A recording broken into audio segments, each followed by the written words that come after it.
How to report fraudulent activity on Wells Fargo credit card. Hi everyone, in this tutorial I'll be showing you the ways to report fraudulent activity on Wells Fargo credit card. So in that case, open up a browser and on the web address bar type in www.wellsfargo.com/fraudulent report.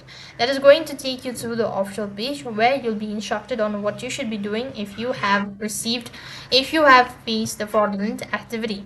The first thing is you could go ahead and call the toll-free number that's listed right over here. Do it whether you are residing in US, Canada, or Mexico.